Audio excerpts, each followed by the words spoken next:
मेरे दोस्तों, इंसान को कुल अकल भी मिल जाए तो फिर भी अल्लाह की हिकमत का वो इहाता नहीं कर सकता।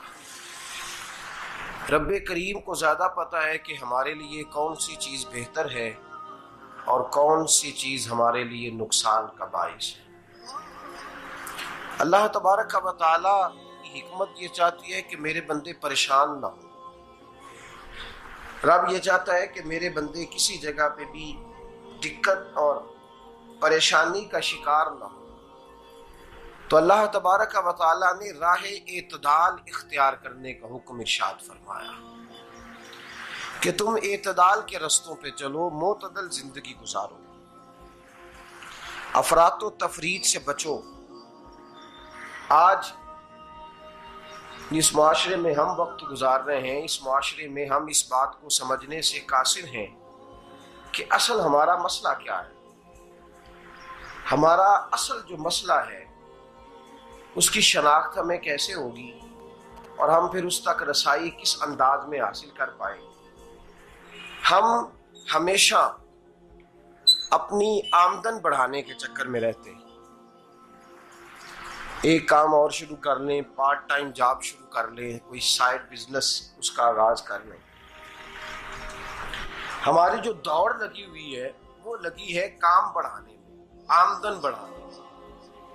हालांकि इस्लाम हमें ये कहता है कि तू आमदन बढ़ाने के चक्कर में ना पड़। असल बात यह है कि तू अपने खर्चे कंट्रोल कर।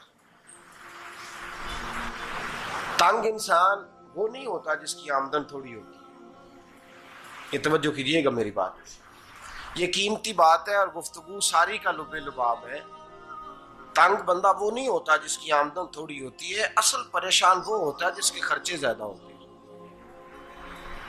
और हमारा जो रोजमर्रा का नुकसान हो रहा है ना, वो आमदन के मामलात में नहीं हो रहा। बुनियादी नक्श जो वाक़या हो रहा है वो ये है कि हमारे अखराजात ज्यादा, और वो अखराजात किसी और ने नहीं बढ़ाए।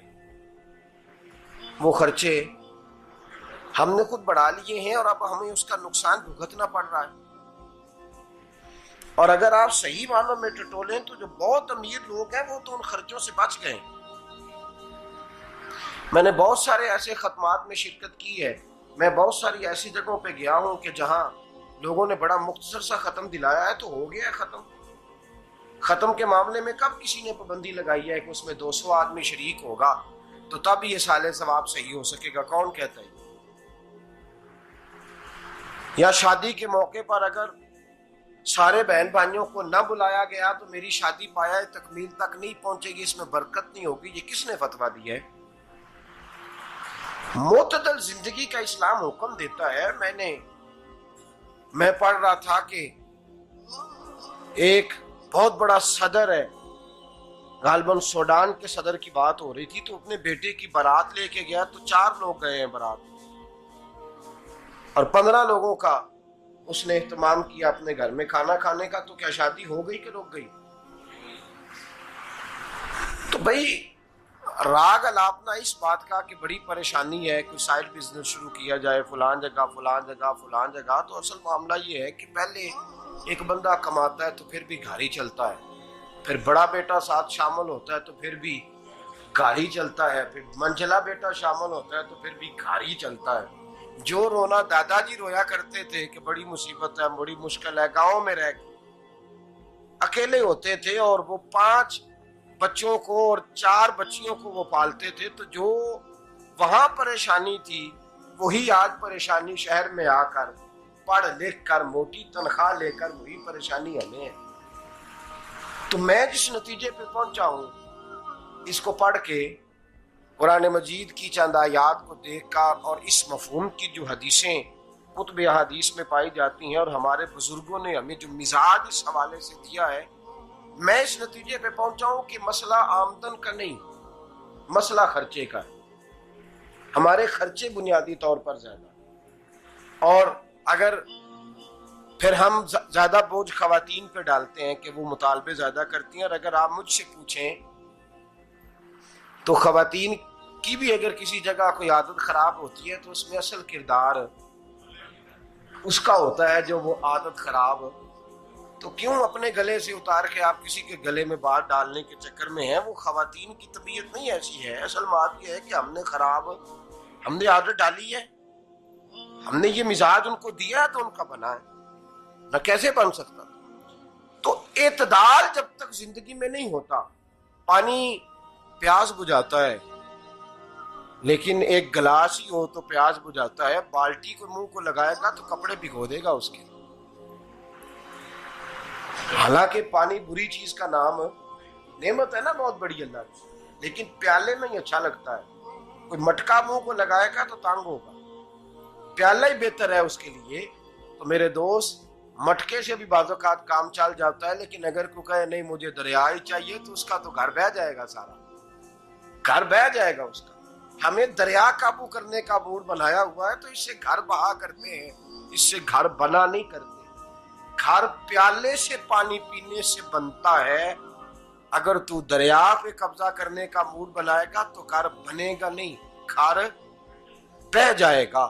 आग ना हो तो खाना पक नहीं सकता, लेकिन हल्की आंच से खाना पकता है। और अगर आंच तेज कर दी जाए तो जी, करीने क्यास बात कर रहा हूं मैं, अकल से मावरा नहीं कर रहा। करीने क्यास समझाने के लिए मिसालें दे रहा हूं। हल्की आंच पे खाना पक जाता है और आग तेज हो तो खाना जल जाता है। तो खाना उतनी देर ही खाने के काबिल रहता है जब तक वो हल्की आंच पे पकता है। तू जितनी मर्जी तू कहता है नहीं मेरा गुजारे नहीं, आग तेज होनी चाहिए, तो मियां जल जाएगा, जल जाएगा। हवा न मिले तो सांस नहीं आती, ठीक है? ऑक्सीजन ना हो तो सांस है, हवा ना चले तो गुजारा नहीं होता। लेकिन अगर तेज जले ना, अगर तेज जले तो तेज चले तो आंधी और तूफान बन जाए तो छतें गिरा देती है, जाने ले लेती है। हम हैं तूफान के चक्कर में, हम हैं दरिया के चक्कर में, हम हैं बड़े नाव के चक्कर में। तो मियां हल्की आंच ही अच्छी है, याद रख। और एक गिलास पानी का एतदाल से मिलता रहे तो वही मिलता रहे, जरूरत के वक्त वही बेहतर है। तू पूरे दरिया पे कब्जा करने का प्रोग्राम ना बना, तंग हो जाएगा। और मेरे अजीज याद रख, हवा सांस लेने के मुताबिक मिले तो वो ये अच्छी है, जो सांस बंद करने पे आ जाए वो हवा अच्छी। हमने चक्कर चला लिया है कि ज्यादा पैसा, रातों रात पैसा, लंबा पैसा, ये प्लाट भी मेरा, वो प्लाट भी मेरा, गुजरांवाला भी, गुजरात भी, लाला मूसा खाड़ी और पिंडी तक जहां मैं जाऊं मेरे नाम की तख्तियां लगी हुई होनी चाहिए। इस्लाम मना